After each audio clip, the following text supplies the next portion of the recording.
Olá, meus amigos e minhas amigas. Estamos dando início a mais um Momento Jurídico. Aqui no nosso encontro semanal, onde nós procuramos trazer pessoas interessantes, pessoas importantes. Hoje está aqui conosco um jovem, podemos chamá-lo já de um intelectual, jovem de tudo, estudante de medicina, acadêmico de medicina, mas, sobretudo, ele é aquela pessoa que busca o conhecimento humano. Isso é muito importante. Apesar de ser jovem, ele busca sempre estar um passo à frente nessa sua quadra de vida, que é o nosso Gabriel Lessa. Gabriel, quero agradecer a tua presença aqui, muito importante. Você vai ser observado por sem números de jovens da sua idade, pais que têm filhos da sua idade, etc, etc. Portanto, é muito importante esse enfrentamento de vida que você vem adotando para todos nós e para mim também, porque eu sou daqueles que a cada dia eu aprendo, a cada dia que passa eu sou acompanhado por mais um conhecimento. Então eu queria agradecer a você, em nome da nossa equipe, aqui que você está vendo, em nome da televisão, em meu nome próprio, agradecer de verdade a sua presença aqui. E já de primeira, eu quero saber um pouco sobre você. Você é daqui de Maceió, Gabriel? Doutor Jerônimo, fico muito feliz e muito grato pelo convite. É uma satisfação enorme estar aqui. A felicidade é nossa, a satisfação é nossa também. E poder conversar com uma pessoa tão ilustre, tão iluminada quanto o senhor. E eu sou, sim, daqui de Maceió, nasci em 1999. 99, né? Você é de qual bairro? Sou de Jatiuca. Você é da Jatiuca, né? Ali perto do Posto 7. Certo. Nasceu ali, viveu ali a vida inteira, ainda vive lá hoje não, né? Ainda vivo lá. Maravilha, maravilha. Uma pessoa tem essa capacidade de nascer num lugar e permanecer nele, é uma beleza. Eu trabalhei com um promotor de justiça, a gente que fica tocando essas experiências de vida. Eu trabalhei com um promotor de justiça, um sujeito muito elegante, muito decente. Ele disse a mim uma coisa que eu nunca esqueci. Ele disse: olha, Jerônimo, eu faço um apanhado da minha vida e chego à conclusão que sou muito feliz. Por quê? Porque eu trabalho na atividade que eu sempre quis trabalhar, que eu procurei trabalhar nela, e sem sair da minha terra. Achei aquilo tão bacana, pai. Verdade. Né? Você passou a sua fase da vida de infância, adolescência, e no mesmo lugarzinho. Isso é bacana. É legal mesmo isso. Você consegue, viu, se desenvolver e desenvolver seus arredores. É algo fantástico. É fantástico. Gabriel, como é que a medicina chegou na sua vida? Você estudou aonde? Sua formação foi aonde? Eu estudei no ensino fundamental e no ensino médio no Colégio Anchieta. Anchieta, né? Maceió mesmo. É um bom colégio, Anchieta, né? Sim. São professores que eles acolhem o aluno. E eu fiz um período de intercâmbio no Canadá também. Você esteve no Canadá? Teve aonde no Canadá? Ninguém conhece. É em Winnipeg, perto de Winnipeg, é uma cidadezinha. Se não me engano, o Winnipeg fica, deixa eu ver, é Alberta? Não, em Manitoba. Manitoba. É em Manitoba. É. Muito bem. O Canadá é um país maravilhoso, né? Maravilhoso. Manitoba. Você foi ao Winnipeg. Os jogos de inverno, o Brasil participou uma vez lá, foi lá em Winnipeg. Mas é uma cidadezinha a meia hora de Winnipeg, 10 mil habitantes. Um dos lugares mais fantásticos que eu já fui. O Canadá é maravilha. E outra coisa, o Canadá, apesar de ser um país imenso, ele é cortado por ferrovias, né? Que coisa maravilhosa. Agora, diz que criar um filho lá é uma dificuldade por causa do frio, né? Mas o governo sempre dá muito apoio. Pegou frio lá? A menos 40 apenas. Passou quanto tempo lá, Gabriel? Passei 6 meses. 6 meses. Foi. Olha, pense num país, uma vez eu conversando com o Nabor Bulhões. Nabor Bulhões é um grande jurista daqui de Alagoas. Ele foi meu professor, ele me ensinou sociologia do direito.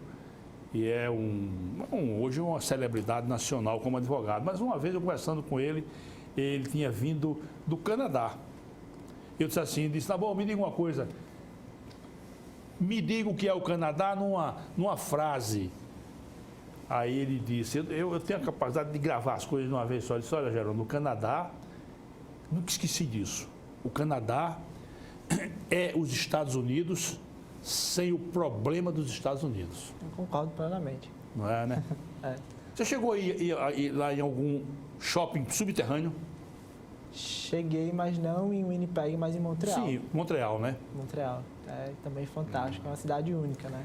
Tinha uma cidade lá também, eu não sei se é uma província, tem Saskatchewan, é a província, né? Sim, é. E tem uma cidade chamada Saskatoon. Sim, Saskatchewan e Saskatoon, né? é. Bacana. Você vê uma experiência que você colheu na vida, pretende voltar ainda lá para... Com certeza. Lá o Canadá, ele é um país que te acolhe demais. E eles têm vários incentivos à imigração. Tem uma cultura muito diversa.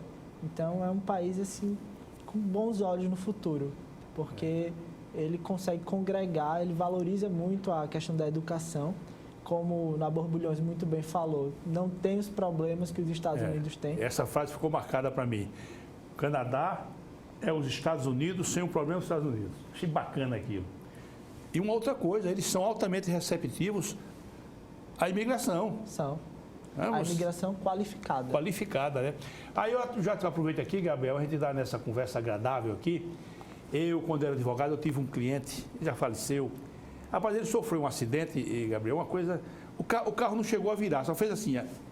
Sim. O carro não chegou a virar, só fez assim. E ele teve um problema de coluna. Então, naquela época, naqueles tempos, havia um aparelho um exame chamado ressonância magnética. Aqui no Brasil não havia. Nossa. Eu estou contando a história de... Eu já estou na magistratura há quase 30 anos, beirando os 30 anos. Eu estou lhe contando isso um pouquinho antes. No Brasil não havia ressonância magnética. Mas ele foi fazer esse exame. O cara paralítico, ficou paraplégico ele. Então ele foi fazer esse exame no Canadá. E quando ele chegou, eu não me lembro qual foi a cidade. Era uma cidade grande, um grande centro. Quando ele chegou lá na imigração, seu nome, grosso modo, origem, o que veio fazer aqui, quanto tempo vai permanecer. Sim. Eu vim fazer um exame de ressonância magnética e vou permanecer por aqui um mês. O senhor vai ficar onde? Em tal lugar. Então ele disse que uma vez por semana ia uma pessoa lá da imigração. Nossa. Chegava lá, bom dia, seu fulano está aqui? Ah, está aqui, saiu fazer o exame. É assim, desse nível. Agora, um país maior do que o Brasil, não sei como é que está hoje o Canadá, mas deve ter 40 milhões de habitantes. Por aí. Por aí, né? É. Tem mais do que isso. Um país maior do que o Brasil, com essa população. Anchieta, e aí, medicina, como é que medicina chegou? Você tem pai médico, a sua mãe é médica? Não, eu tenho a médica na família mais distante. É, né? Chegou, antes de querer medicina, eu queria ser diplomata. Até o ensino fundamental. Itamaraty. Tem uma história boa do Itamaraty, mas diga aí. E então, aí? Mas no ensino médio eu comecei a ter contato com a biologia, química e física. E aí eu fiquei balançado, né, para saber o que é que eu queria. E aí eu vi que, no fundo, o que me atraía mais, o que me dava mais curiosidade eram essas questões da ciência da natureza. E eu via que a medicina, como ciência, ela englobava biologia, a química e a física. Então, um pouco de cada e juntava tudo e dá a medicina. Então, foi por isso. A medicina é um mundo, né? É. Medicina é um mundo, é uma coisa, eu vou chamar, você ser um bom médico, você tem que enfrentar uma avalanche de conhecimentos. A propósito do Itamaraty, do Instituto Rio Branco, de diplomacia, né? Sim. Eu, outro dia, isso é importante para os nossos telespectadores, é uma coisa que eu venho trazendo na minha vida, viu? Eu achei aquilo legal, achei aquilo bacana, rapaz. Então, foi feita uma reportagem com os alunos do Instituto Rio Branco. Foram entrevistados vários, eu diria que naquele programa foram entrevistados uns 10, por baixo. E uma pergunta era, por que você está aqui no Instituto Rio Branco e tal? Eu não vi falar em dinheiro. Achei aquilo bacana, rapaz. Não, porque nós vamos poder produzir para o nosso país. Não, porque nós vamos desenvolver um relacionamento em alto nível. Não, mas não vi ninguém dizer, não, porque é bem remunerado, a remuneração é muito atraente. Achei aquilo bacana, rapaz. Ficou como lição para mim. É possível você desenvolver atividades sem colocar o dinheiro em primeiro lugar. Até porque o dinheiro é algo muito fugidio, né? Fugidio, então, fugidio. Nós temos que investir justamente no que é perene. E nós mesmos não somos, então temos que aproveitar a nossa vida de uma forma construtiva para nós mesmos, com que não nos pode escapar, no caso, conhecimento. Ô, Gabriel, mas eu ainda peço permissão ao ilustre amigo mais jovem do que eu para colocar uma coisa, o dinheiro é importante, mas não é tudo, não pode ser tudo. Com certeza. Ora, claro, eu também não quero andar andrajoso, eu não quero ser um pedinte, sim, eu não quero viver carente dos bens da vida, mas se você tem uma vida tranquila, uma vida razoável, uma vida que você consegue ter acesso às boas coisas que a vida oferece, fiquemos por aí, meu amigo. Era o que o filósofo da felicidade, o Epicuro, ele dizia, né? Que as pessoas procuravam muito a felicidade na luxúria, no dinheiro, nos relacionamentos, mas o que elas precisam realmente são coisas simples, são um bom emprego significativo, que ela se sinta útil, estar perto de pessoas que ela gosta. Então, o dinheiro não é um fim, é um meio, muitas vezes. Isso as pessoas não conseguem perceber. Ô, Gabriel, e você lê filosofia? Com certeza. Como é que você chegou na filosofia? Porque, olha, esse monstro que você falou aí, eu conheço. Mas como é que você chegou nisso aí? Bom, foi... Não ia dizer que você começou a ler isso com 5 anos de idade. Não. Foi nos preparatórios para o vestibular que eu intensifiquei esse gosto, porque nós conhecíamos muito rasamente a ideia de cada filósofo, mas eu percebi que eu precisava me aprofundar nos meus prediletos e eu via quão importante era, porque, por exemplo, nós temos o nosso conhecimento aqui, mas as pessoas não mudaram de 500 mil a.C. para cá. As pessoas são as mesmas, o mesmo individualismo, as mesmas vontades, os desejos continuam os mesmos. Mas então, se nós temos o conhecimento de homens que viveram há muito tempo antes de nós mesmos, então por que não pegar esse conhecimento e trazer o que é útil para hoje? A ideia foi essa, em parte, e também de autoconhecimento. Para mim é primordial. Autoconhecimento é muito importante. Bacana, rapaz, essa sua investida também nessa área. Já leu alguma coisa de Nietzsche? Com certeza. Nietzsche é um dos meus Mas filósofos. É uma leitura difícil. Mas é uma leitura muito prazerosa. Quando você pega o Assim Falou Zaratustra, por exemplo... Sim, é o clássico, né? É um livro que você tem que ler cada frase e você pensar nos símbolos do que aquilo representa. Quando ele faz, por exemplo, um elogio ao sol, o que é que o sol ali está representando? E eu acho muito bonito quando ele fala que o sol é muito bonito, mas se não tivesse quem o apreciasse, não valeria nada. Então, é uma filosofia muito atual, que as pessoas deveriam perceber mais isso. Maravilha. E serve para qualquer profissão. Gabriel, estou sentindo que essa nossa conversa aqui vai ser muito, muito importante para mim. Vou aprender muito com você. Me diga uma coisa. Isso é uma questão, uma indagação, uma ordem de indagação que eu faço sempre aqui. É uma preocupação que eu tenho constantemente. Eu não tive, por exemplo... Eu não tive o que se chama de orientador, fazer teste vocacional. Eu fui dando as minhas caneladas, como dizia Calmon de Passos, fui dando minhas caneladazinhas e cheguei num ambiente onde eu sou muito feliz, honestamente. Tenho minhas decepções, quem quiser me condenar, me condene, tenho minhas decepções, mas quem não as tem? Pois é. Na medicina você vai ter suas decepções. Para que coisa pior do que você estar com o paciente e não ter oxigênio para ele? Sim. Coisa terrível aconteceu agora no Amazonas. Paciente, meu amigo, oxigênio. Aquilo é o médico entra em parafuso, viu? Aquilo o médico, depois eu não tenho impressão que vai ter que ter um tratamento para aqueles médicos ali, para eles saírem de uma tristeza que eles vão levar, não é verdade? Certeza. Como é que você se preparou para o vestibular? Como foi que você fez esse enfrentamento? Bom, você falou de teste vocacional, eu fiz um teste vocacional antes, vou dizer as áreas que deu. Deu militar, o outro foi engenheiro e o outro... Militar você não prestava, não. Sabe por quê? Por quê? Você ia dar cadeia e tanta gente no mundo quer ser um horror. E você ia dar uma cadeia rindo. Soldado, olha, Epicuro disse isso, eu falo 15 dias para você. Não entendeu nada. E outra deu a medicina. Então, eu enveredei pela medicina. Militar? Militar, engenharia e medicina. Bem distintas, mas que refletem um pouco da minha personalidade. Eu sempre fui uma pessoa muito meticulosa, muito perfeccionista, muito metódica. Isso também diz um pouco da minha preparação para o vestibular. Para me preparar, eu sabia que eu precisava de muito tempo. Então, assim... Tempo. Eu não poderia sair com os amigos e eu precisava também dos melhores conteúdos para... Você chegou a essa conclusão no terceiro ano, eu chamo da minha época, né? Sim. Terceiro ano de colégio? Terceiro ano. No finalzinho mesmo, então, né? Foi. Porque eu ainda estava em dúvida. Para você ter ideia, antes de medicina eu pensei também em engenharia nuclear, que só tem lá no Rio de Janeiro. Você só está pensando em coisa fácil, Gabriel. Então, foram essas áreas aí. No terceiro ano foi que eu me defini, bati o martelo pela medicina. E eu sabia que concorrência era inúmera, que eu iria concorrer com pessoas de outros estados, com pessoas que já estão há muito tempo tentando. Hoje é o que chama de mundo globalizado, né? Então, e a gente sabe, né, que Alagoas, apesar de colégios particulares, ainda estão aquém dos colégios de outros estados, até próximos do nosso.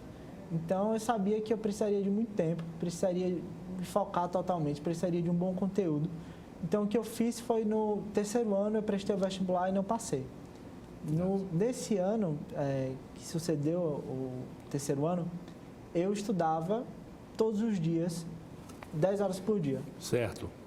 E ou seja... Você deve ter ficado arrasado, né? Eu fiquei, mas já era algo que eu tinha como possibilidade. Porque eu sabia que não é algo fácil. Sim, eu concordo com você. Hoje é fácil você dizer isso, mas não naquele momento. Com certeza é algo muito triste. Porque nós não estamos acostumados a perder. A derrota. E nem somos vocacionados. Eu nunca vi ninguém dizer assim, mas Geraldo, rapaz, eu sou um perdedor, rapaz, eu adoro perder. Eu nunca vi ninguém dizer isso. Pois é. Então, mas acredito que isso tudo serviu como uma experiência até... Isso. Eu digo hoje benéfica, porque muita gente passa logo de primeira, fica achando que pode tudo, depois perde a cabeça com coisas simples. Então, tudo é uma forma de engrandecimento pessoal. Se eu não tivesse passado esse ano a mais estudando, talvez eu não tivesse o mesmo interesse pela filosofia, porque eu tive que aprender mais a fundo nesse ano de curso.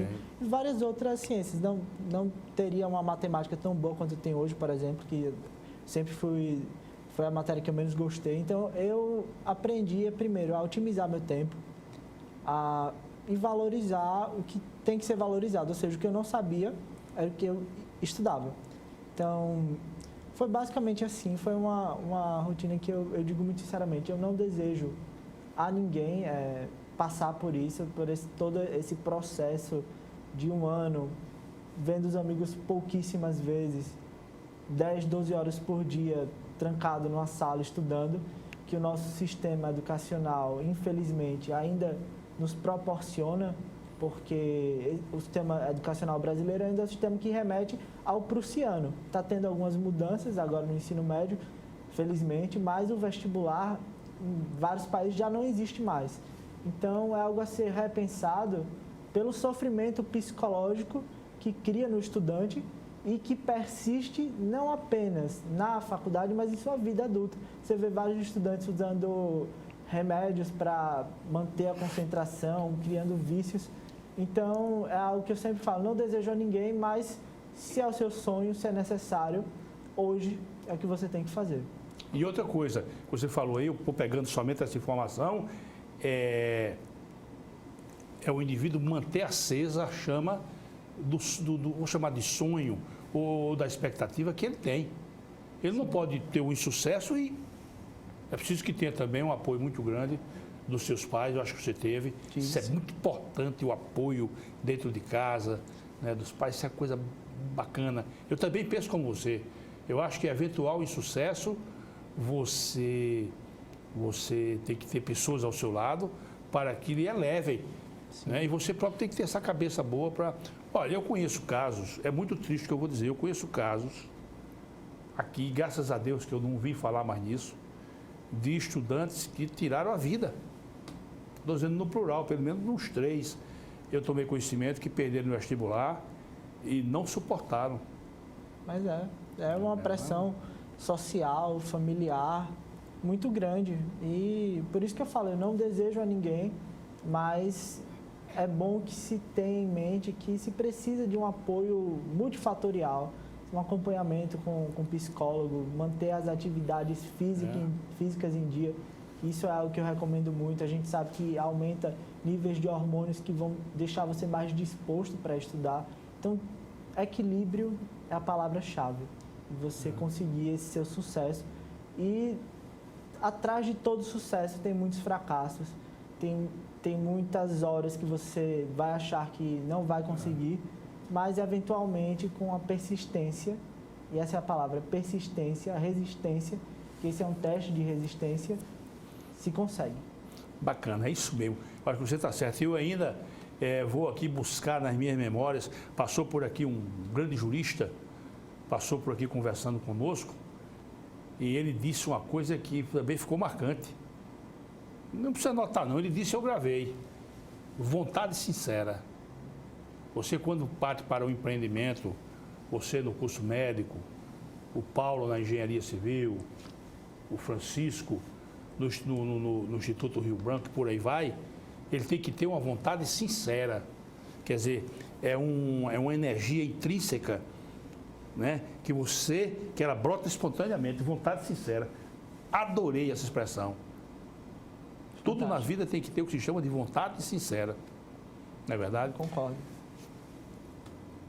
Meu caríssimo Gabriel, você pretende fazer, eu quero aprofundar com você depois, mas vamos para adiantar. Você pretende fazer que especialidade na medicina? Bom, eu ainda estou navegando por esse grande mar. Exatamente. Mas eu estou estudando agora um módulo de oncologia e esse módulo ele me acendeu uma lanterna. Uma lanterna que diz, eu sou uma pessoa que gosta muito dessa união dos conhecimentos. Então eu já falei que eu gostava de física, biologia e química. Então nós vimos no módulo passado a fisiologia, a imunologia e a bioquímica. E na oncologia a gente vê isso tudo aplicado à clínica e cirurgia oncológica à cirurgia. Então, eu acho que a oncologia ela é uma das matérias que ela mais resume a medicina. Ela tem um pouco de tudo da medicina. Então, por isso que eu acho muito interessante. Tenho uma experiência muito boa com o professor Gerson na Liga de Medicina Legal. Isso. Nosso Gerson Odilon. E no IML também é algo muito interessante. Você tem ido ao IML? Vou sim. Ninguém queria ir ali, meu amigo.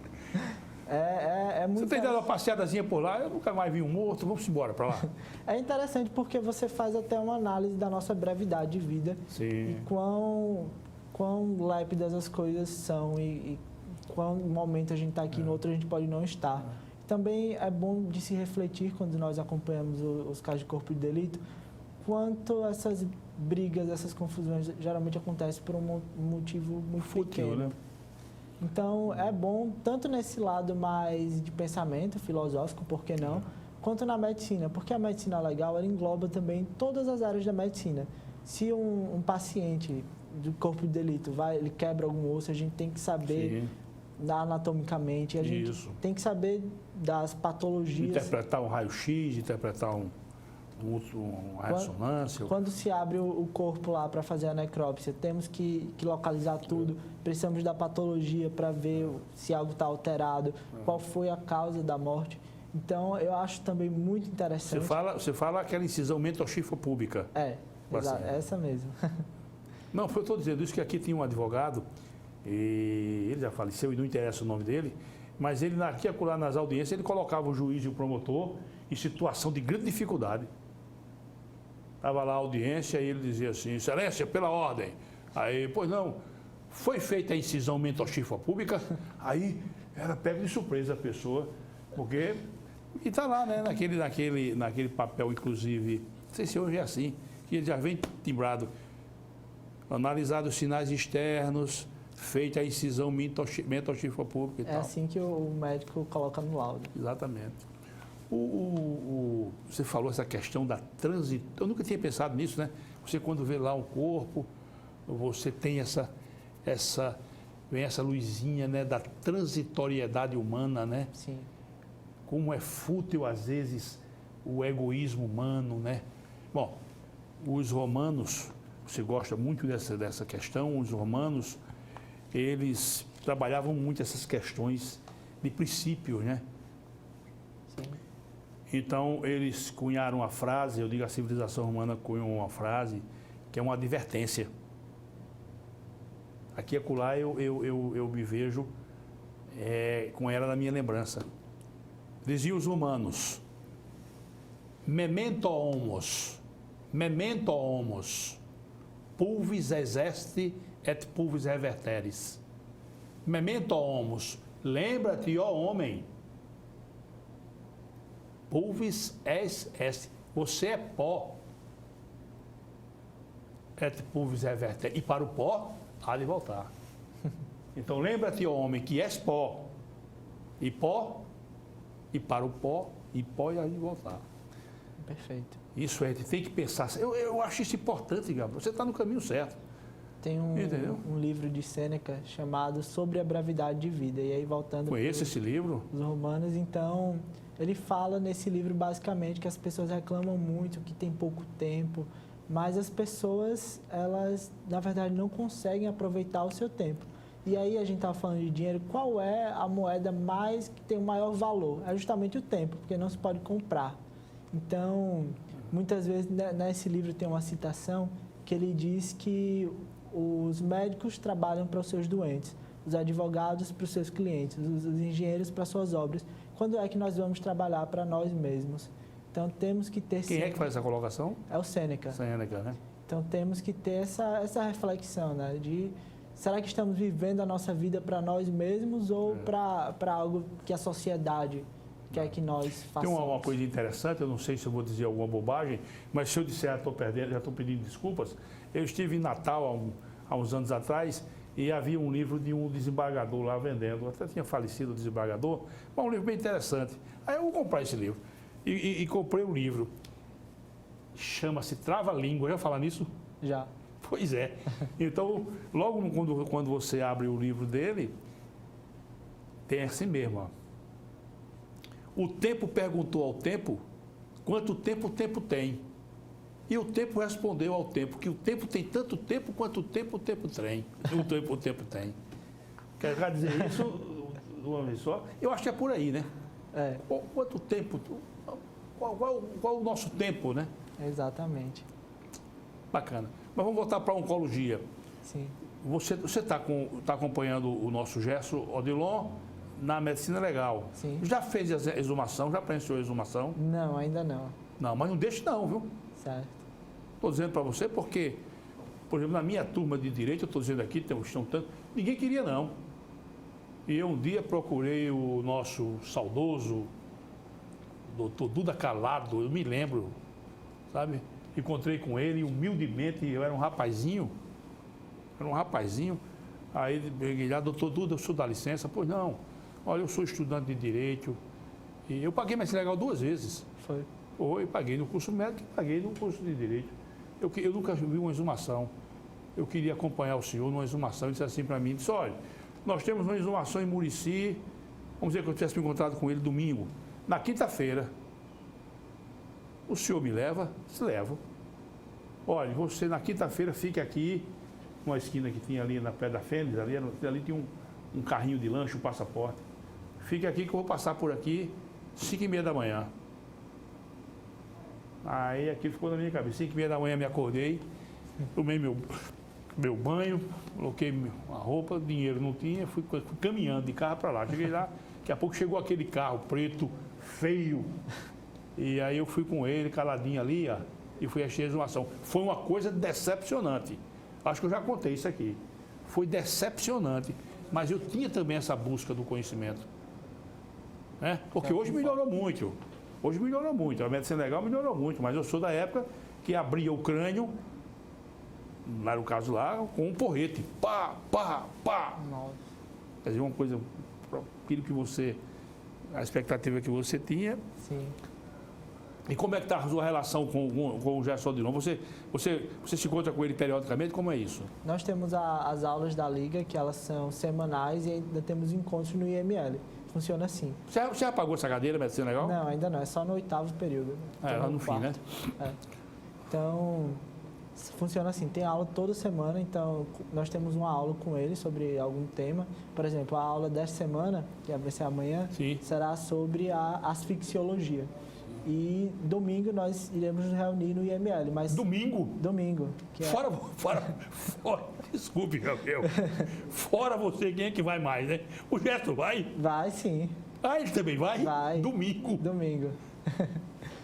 Vamos mais 4 ligantes além de mim. Na liga são 15. Sim. Vão 5 por domingo. Todo domingo. E essa turma vai, rapaz?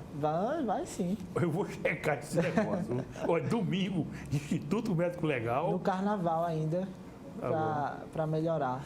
Maravilha. Eu recebi um sinal que nós vamos fazer uma pausa brevíssima. Senão eu tirava direto com você aqui, nessa conversa muito agradável. Você vai vir aqui mais vezes, viu? Tá certo, com certeza. Eu não vou largar você, não. Você vai vir aqui pelo menos uma vez por semestre. Agora, eu vou contar essa história de o Instituto Médico Legal aos domingos. Eu vou contar, mas tenho certeza que ninguém vai acreditar em mim. Certo, conte. Lá no tabuleiro, né? É. É mesmo. É. Você dizendo, eu tô achando engraçado.